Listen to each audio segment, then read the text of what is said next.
I inherited a little bit of money from my grandma back in 2008. We sold a flat in Hong Kong and then we bought a property here in Toronto. Basically, we were just looking for something to park some money, and then for us, the math made sense from a very basic perspective with the projected rents being able to carry the mortgage, and then we found a suitable investment. That's how we got into this whole sort of thing.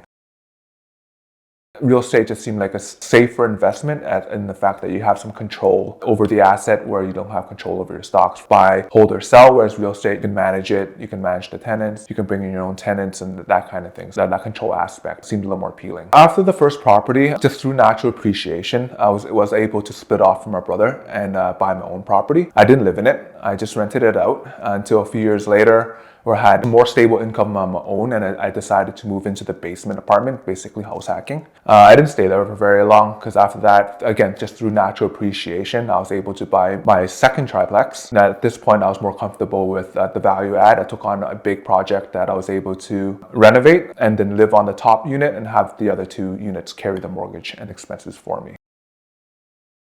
When my parents first came to Canada, the first house they bought was like a small row house. What they did to make things easier for them was we basically just lived on one floor. It was tight. However, my parents were able to rent out the top and rent out the basement, and this was common in the 80s and 90s for new immigrants, and they're able to carry the mortgage a lot easier. So I just applied the same sort of principles and methods that they used to help them carry their mortgage.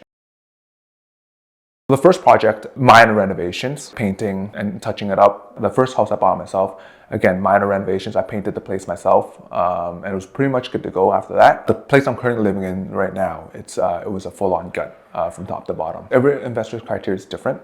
I do think that there are more opportunities for value add if you apply renovations yourself and recapture that sweat equity. However, not everyone has the time, but also the resources to put forth into the renovation. It might not be something that they might take on right away, but it's something to definitely consider, because I do think that most of the investors who play the long game and growing their portfolios, at some point or another, they take on larger and larger projects, just because that's where you can recapture more of that sweat equity and force appreciation. It starts with good planning. To mitigate risk, I think you should work with contractors who come with good referrals, work with contractors who you've seen their work, and have some sort of reference. The last project I was working on, I had contractors who came in very low, and I didn't go with them just because, one, they didn't come with a good referral. Two, when I was just looking over the numbers myself, it didn't seem realistic. First-time investors, I think they fall into the trap, especially with the working contractors.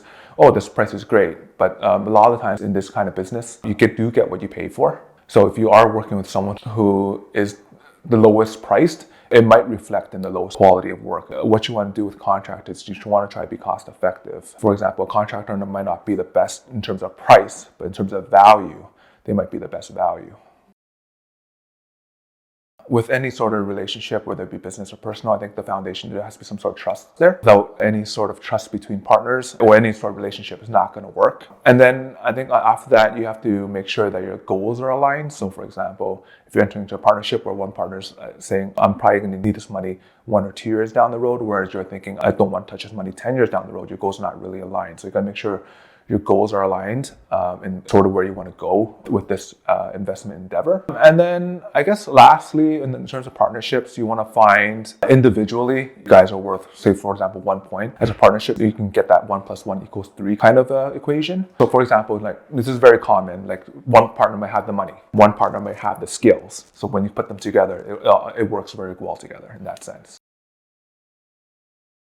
I think in the Canadian structure setup, I do think, for example, outside of real estate, for me personally, I have funds in a TFSA, for example. If you do looking to have some liquid assets, to keep it in a tax shelter account, it would make a lot of sense to a lot of people. And then you can apply the same reasoning to, for example, an RSP, not quite tax sheltered, but like tax deferred. Or it might be a bit of a hybrid where you're looking to get into real estate, but you don't have the capital yet. It might make sense for you to put your money into that new tax shelter, a first-time home savers account. So it might make sense for you there in terms of diversification. Toronto real estate's a great asset to hold. I do think Toronto is a sort of like a financial and cultural capital of Canada.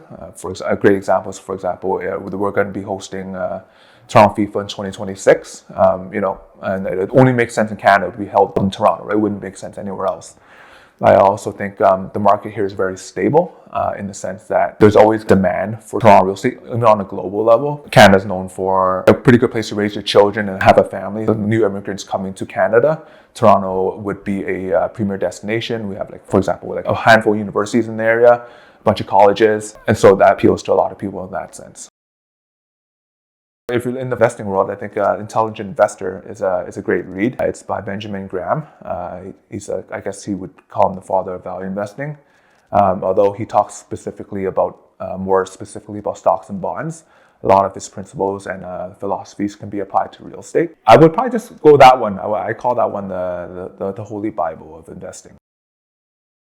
House is not an asset, technically categorized as a liability. I'm probably going to have to disagree with that, especially for Canadians. I think most Canadian households, most of the net worth is held in their primary residence. In that sense, they would consider it an asset. Real estate has appreciated, and most Canadians hold most of their net worth in their primary residence, and it's structured that way because when people go to sell their primary residence here in Canada, it's also capital gains exempt. But a bank asks you, what assets do you own? 99% of the people will reply, I own a house, or I don't own a house, right? And they would categorize it as an asset. I'm a believer in house hacking. I do think it's worked for a lot of immigrants. It allowed them to get into the real estate market and reduce their monthly liabilities by having their mortgage subsidized or completely paid off by tenants. I do think it might be a little more difficult in today's market because of the way things have appreciated. However, I do think in the long term, if you're able to start off in a house hack as opposed to just buying a single family residence or a condo where everything's all on you, if you're able to think in terms of an investor, it will probably benefit you from a financial perspective in the long run. You can find me here on Elevate through our website, or I also have, you can contact me on Instagram or Facebook as well.